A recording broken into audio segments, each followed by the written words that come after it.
Dear students, today we are going to see the topic letter of credit. So, if you take letter of credit, it is a simple form of a payment methodology which is used in the international trade between the buyer and the seller. If you take international trade, they are going to be called as the exporters and the importers. So, it is between two different countries, people residing in two different countries. The exporter is going to be in some other country, and the importer is going to be in some other country. So, the legal and the regulatory aspects of payment is going to be different in both the countries. If you take India, the payment methodologies, the business transaction rules and regulations, everything is going to be different. If you take some other country, their rules and regulations, their payment methodologies, everything is going to be different. So there will be a clash when they want to make the payment between the exporter and the importer.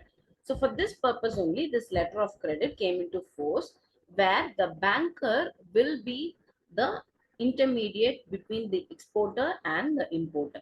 So the payment will be made only through the bank.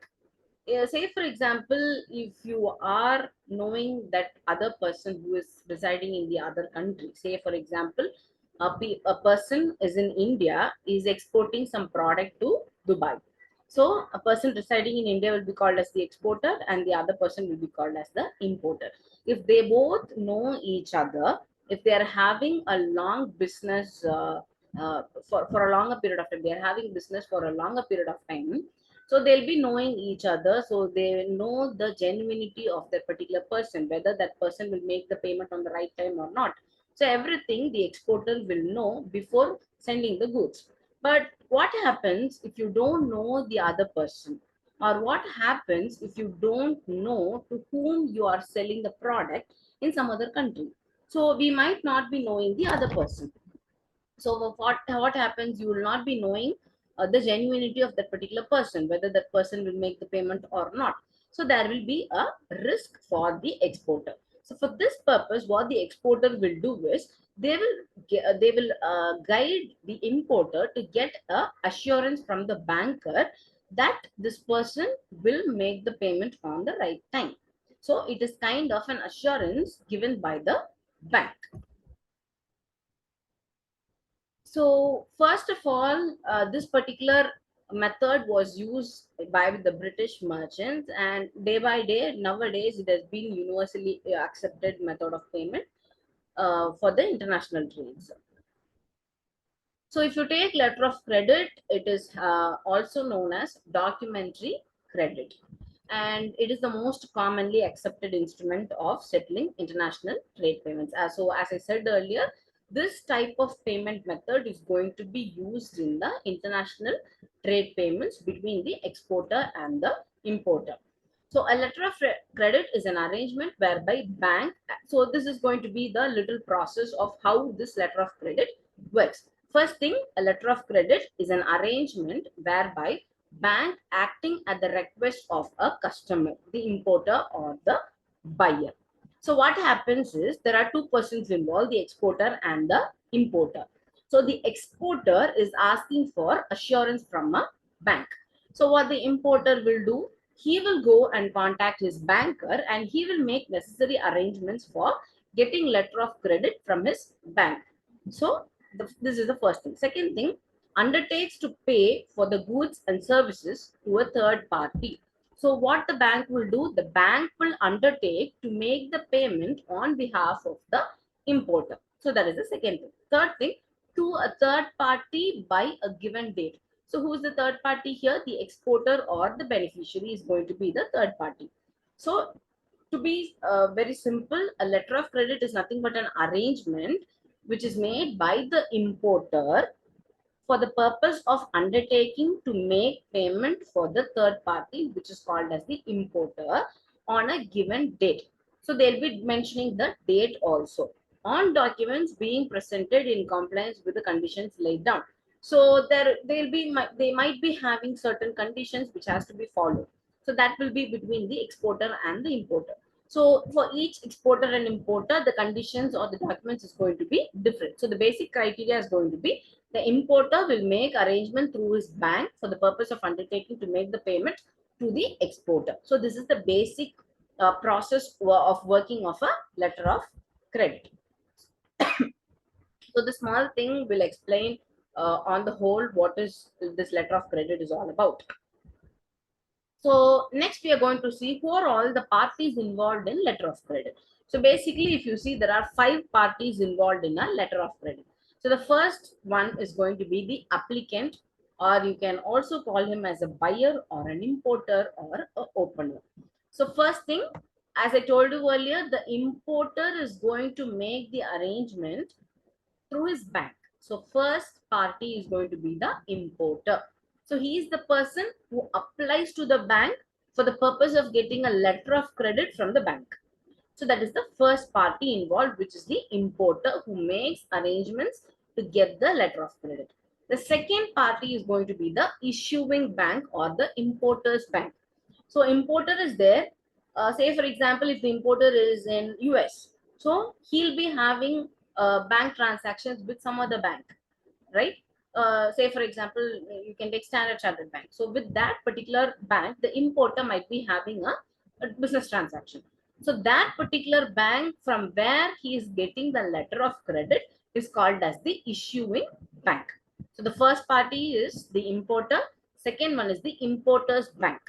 The third one is going to be the beneficiary or the exporter, to whom we are going to give the letter of credit, or to whom we are going to make the payment, or to whom the benefit is given from the letter of credit. So that is called as the beneficiary, exporter, or seller. The third party is going to be the exporter. So first one, the importer. Second party is importer's bank. Third party is going to be exporter. The fourth bank is going to be advising bank, the bank in the beneficiary or the exporter's country through which the letter of credit advised to the beneficiary. So the importer is having a banking transaction with some other bank in that particular country. Say for example, as I told you earlier, the importer is in US, he'll be having banking transaction with the bank in US. So same thing applies for the exporter as well. Say for example, if the exporter is in India, so he'll be having a business transaction with the bank in India, which is nearby to his business place.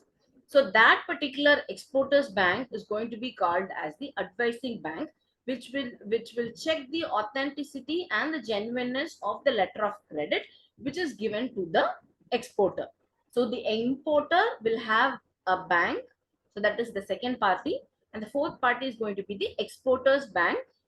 This particular bank will check the letter of credit, how its authenticity is there, whether it is genuine or not. So everything will be checked by the advising bank or the exporter's bank.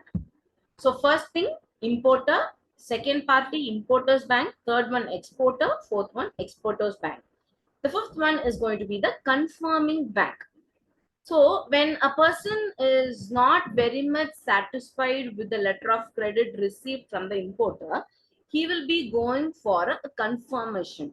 So in order to get an additional assurance or guarantee, he will ask for another bank to confirm the letter of credit. And this is called as the confirming bank. Another bank which will be involved with the importer is called as the confirming bank. So these are the 5 different parties involved in the letter of credit.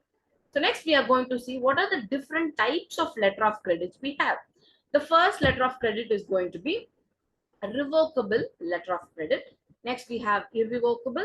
Third one revolving. Fourth one transferable. Fifth red clause. Sixth green clause. Next payment letter of credit. Deferred payment letter of credit. Acceptance letter of credit and confirmed letter of credit.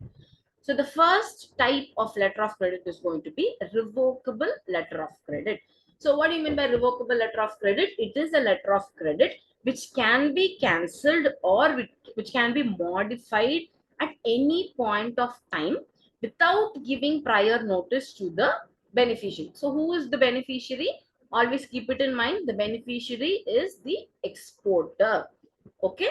So revocable letter of credit is nothing but a letter of credit which can be cancelled at any point of time without getting concern or without getting any confirmation from the beneficiary.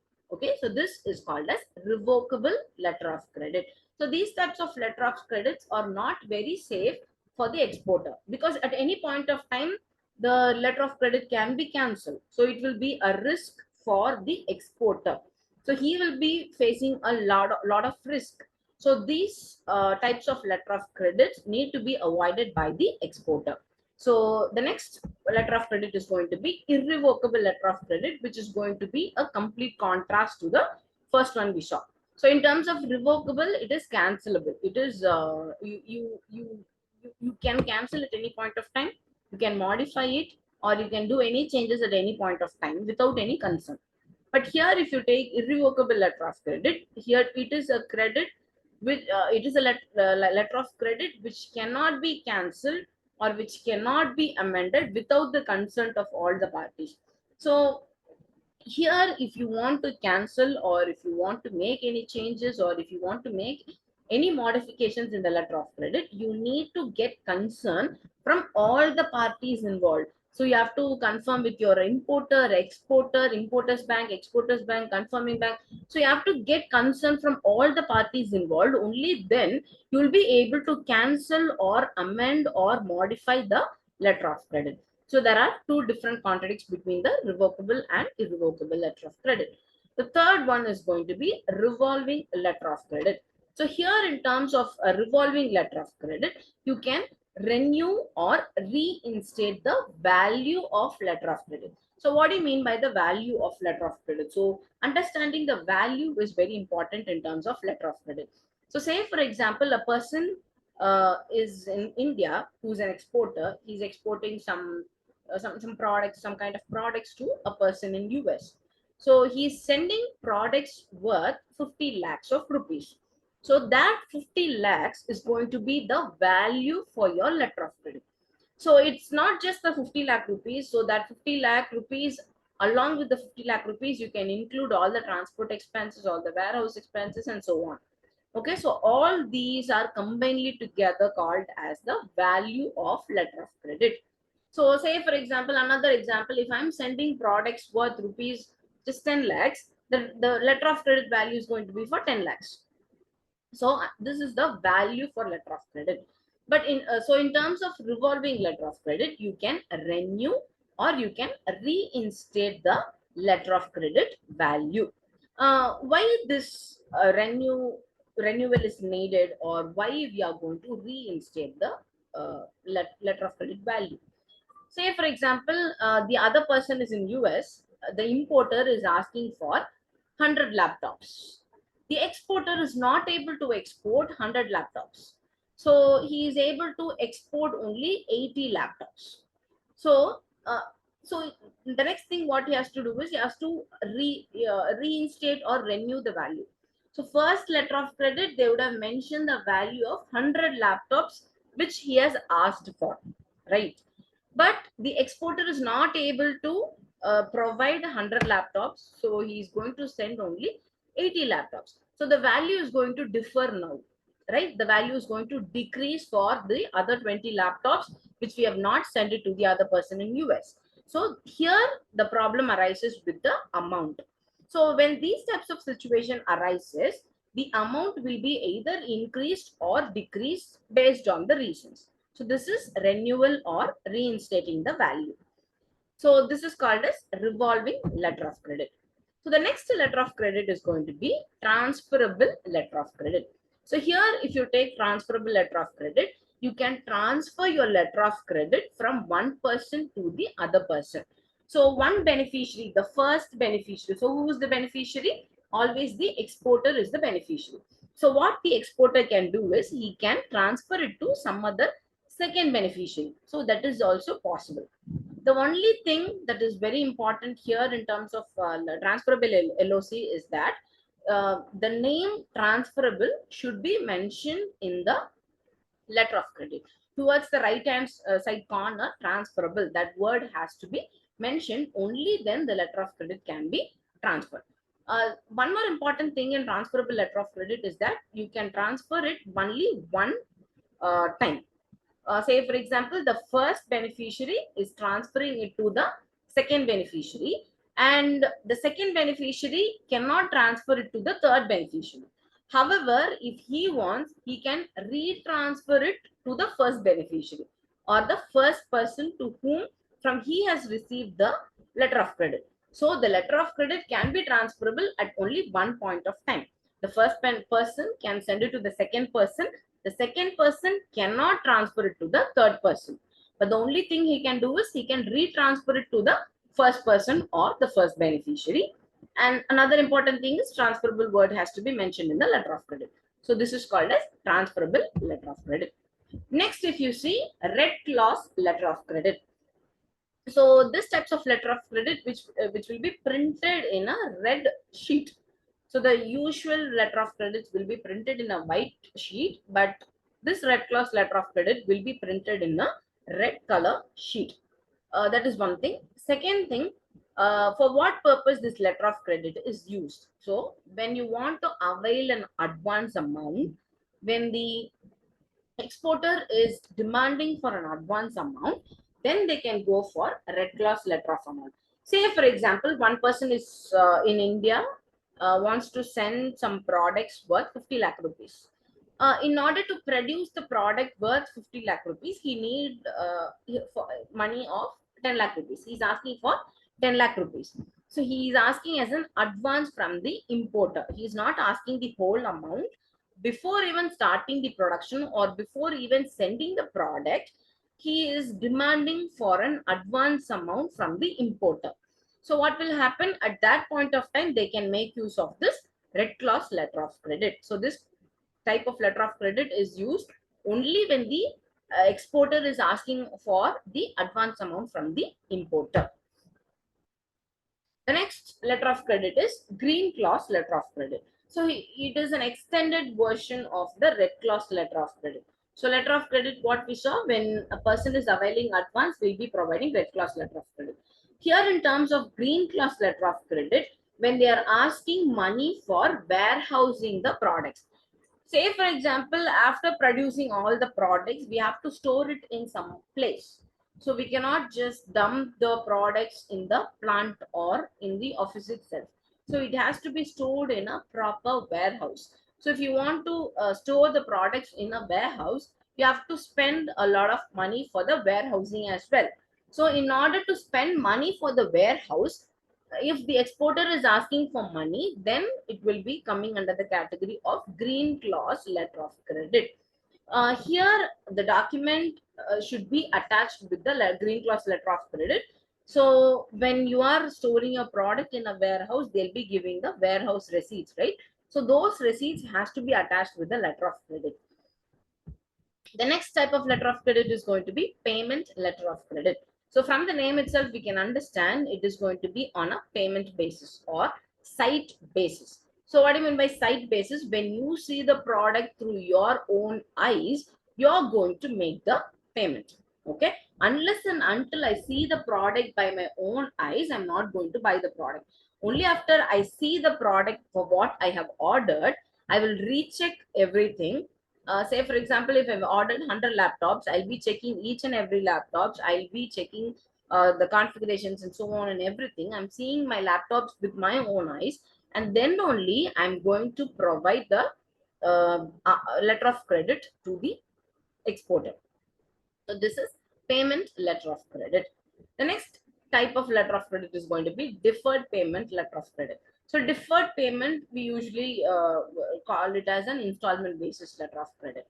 So some payment, if it is on a higher side, say for example, if two different persons are transacting in crores, some 3 crores or 5 crores or 10 crores, so single payment cannot be made by the person.